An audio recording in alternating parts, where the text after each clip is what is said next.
Welcome to Advisor Talk with Frank LaRosa. Brought to you by Elite Consulting Partners, it's the only podcast offering unfiltered guidance and direct advice for all things concerning financial advisors, RIAs, and the practitioners in the wealth management business. Learn more and subscribe today at eliteconsultingpartners.com/podcast. And now, here's your host, Frank LaRosa. Hey everybody, welcome to Advisor Talk with Frank LaRosa. I am, of course, Frank LaRosa, and this is a hot mic episode. I'm doing this in the car right now because I've been getting inundated with questions over this weekend about the announcement that LPL is acquiring Commonwealth, and what does that mean? What does that mean to the advisors at Commonwealth? What does that mean to the industry? Congratulations to LPL, of course. And so I thought I'd get on here and talk for a few minutes about my opinion, having been in the business for 30 years, and I've seen a lot of different things going on, and I have opinions about some things. And so my point is, I guess today, first, hey, look, congratulations to LPL, right? Another big win. They're going to see a huge influx of assets because Commonwealth custodies and clears through Fidelity, so that's going to be a big win for LPL, and they'll get some margins there. But my first reaction to the whole news is, well, now we know the outcome of the $90 million fine that Commonwealth had to pay from the SEC, and this is what happens. So when I talk to advisors that are at firms that may not have some size and scale or are going through issues, these are the unintended consequences of when firms aren't paying attention to what they need to be doing according to the SEC or FINRA.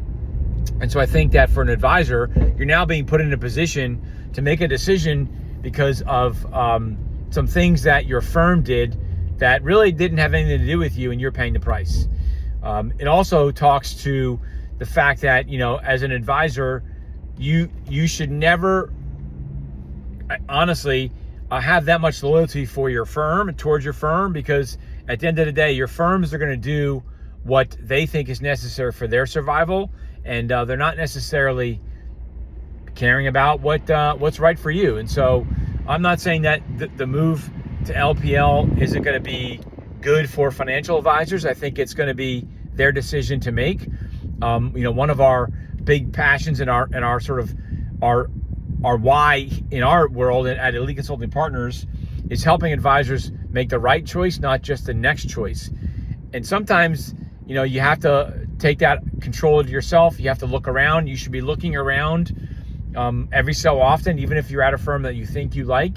You should know what your options are, because you never want to be put in a position like the advisors are at Commonwealth now, where they're having to make a decision sort of in a fire drill, right? The house is sort of burning, and now they have to decide what they're going to do versus doing this through their own process, taking their time. So that's one of my messages.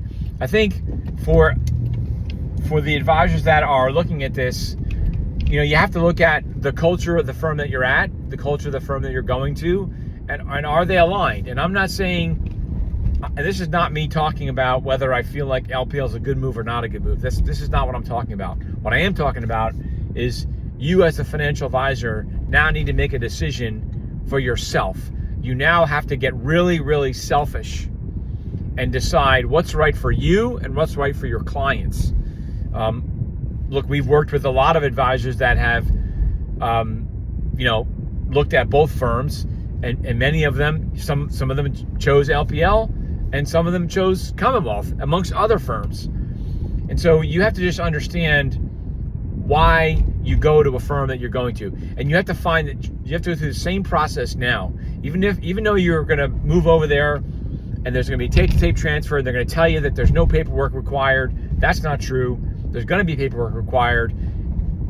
You know, it's going to be tape-to-tape, so you're not going to have to go through an ACAT process, but there's still going to be some lifting that you have to do for your clients. Yes, there's going to be a deal. LPL will be very lucrative with their offer, I'm sure, as they are being with every recruit that we bring to the firm, which is to say that it may not be as aggressive as you might now get at another firm. So you owe it to yourself and your clients to look around.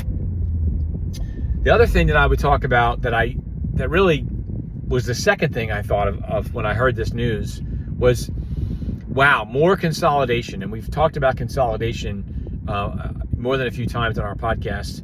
But, at what point does it start to get concerning that some of the firms that are out there, and a quality firm like Commonwealth is getting swallowed up by LPL? And again, I'm not bashing LPL.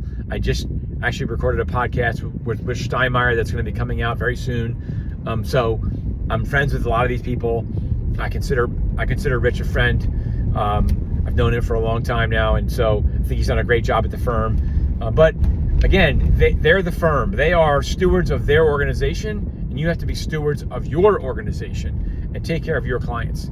So, but I am concerned that this consolidation is going to continue to happen and really start to limit choice for advisors, right? What's sort of happening is, I'm going slowly, so for those of you watching me on my YouTube channel, if I use my hands, I'm going slowly here. What's happening is you're having, basically it's coming down to like two choices now. Like you have super large firms, LPL on the independent side at least, LPL, Osaic, Cetera, some of the other firms, and then you have some of the smaller boutique firms. But at one point, are these boutique firms really not going to be able to compete? I don't know the answer to that question, but it's definitely something concerning. I think that the smaller firms need to watch their P's and Q's, because just like Commonwealth is now, it's never been talked about, but I think it's a direct result of the huge fine that they had to pay, are now being put in a position where they have to sell. I do not believe, and I don't have any first, behind the scenes knowledge here, but I've been doing this for a long time. Unlike a lot of other recruiters that are in the business, I've been doing this for a long time. I believe their hand was forced. I believe they had to do something, and they went to the firm with the biggest check. And so that's what they had to do. And listen, congratulations. I'm sure the leadership at Commonwealth is going to get paid off well. And I think that financial advisors at Commonwealth will get paid something. I don't think it's going to be as much as they would get outside, but I think that it'll be something. So you owe it to yourself. Look, Commonwealth has always been known as having a really, really good technology. And I know we talk about LPL as having good technology. I think it's good technology. There are firms that have way better technology, I believe, than LPL. And again, it's not that LPL has bad technology, but I believe that there are firms out there, like Raymond James as an example, in my opinion, has the best technology. It's sort of in a turnkey client experience, advisor experience, has the best technology on the street. Second to that is actually Ameriprise. And a lot of people are surprised when I say that. But if you see the technology, you understand how it's built, and you understand that Ameriprise doesn't have any other masters other than the financial advisor and their clients. So the entire system is built for them. Not that LPL isn't, but I just think it's a little bit different, and you'd have to experience it and understand it to know what I mean. So listen, I think this is going to be a moment in time where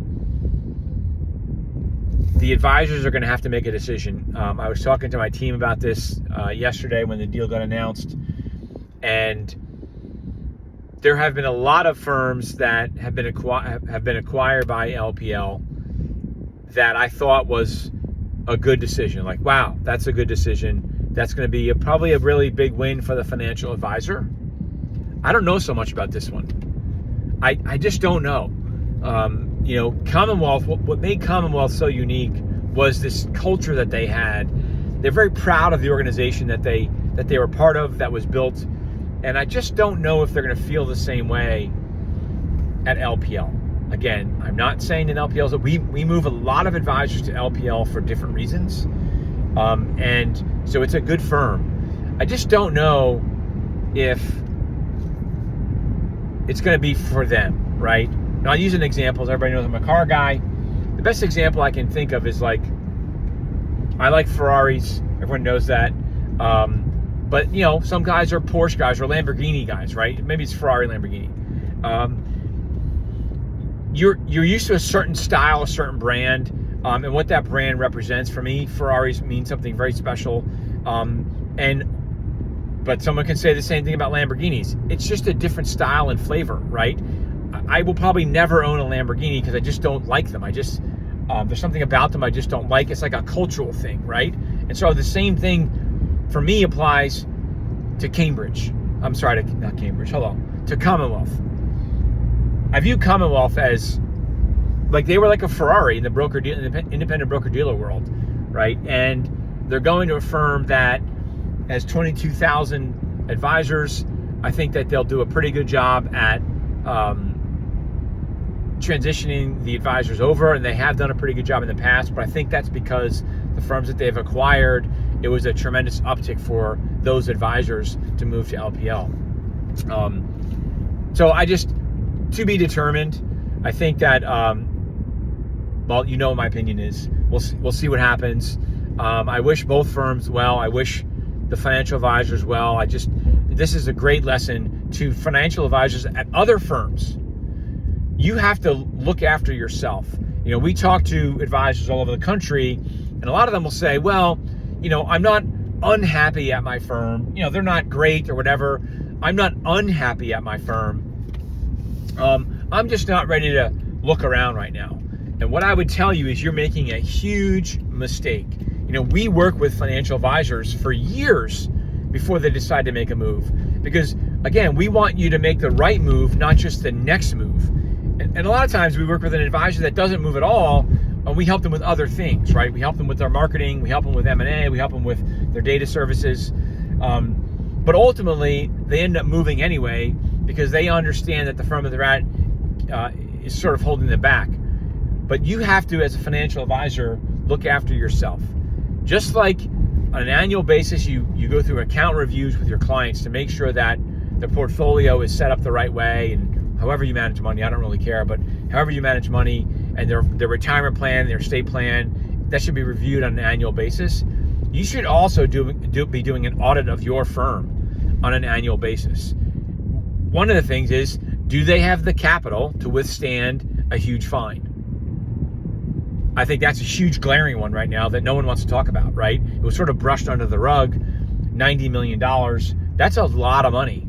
Another firm that was just recently announced, Cambridge, also had another huge fine. Not as big, but another big fine. I think that you need to be really careful as a financial advisor and be really, really selfish about your loyalty to your firm. Because ultimately, these firms do not have loyalty to you. They might talk it. They might talk about, the financial advisor is at the center of our universe and all that other stuff. But at the end of the day, they're going to make decisions that are best for the firm. And if it's great for the financial advisor, that's even better. And so for me, I'm definitely more concerned about this one than any of the others. Candidly, if I'm speaking to Commonwealth advisors right out there, your world just got turned upside down. I'm not really sure what the answer is, but you owe it to yourself to take a look around and do your own due diligence.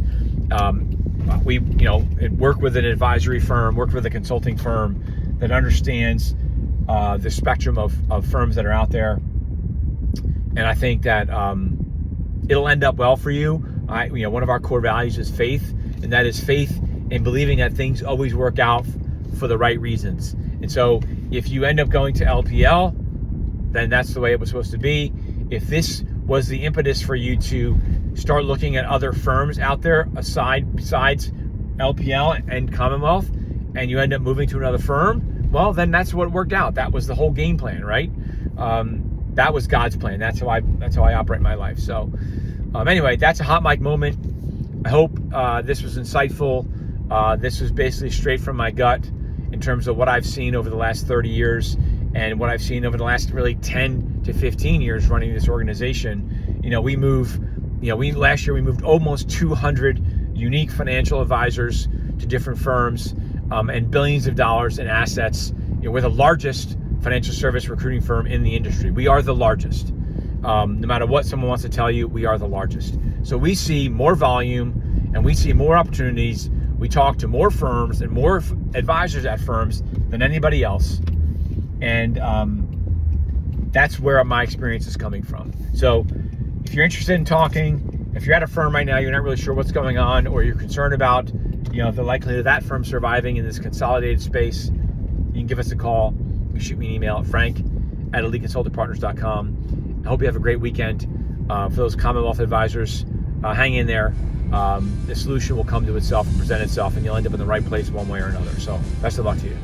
Thanks for listening to Advisor Talk with Frank LaRosa. If you're looking for more advice or solutions on any topics in the financial services industry, or you just want to subscribe to our podcast, head on over to eliteconsultingpartners.com/podcasts.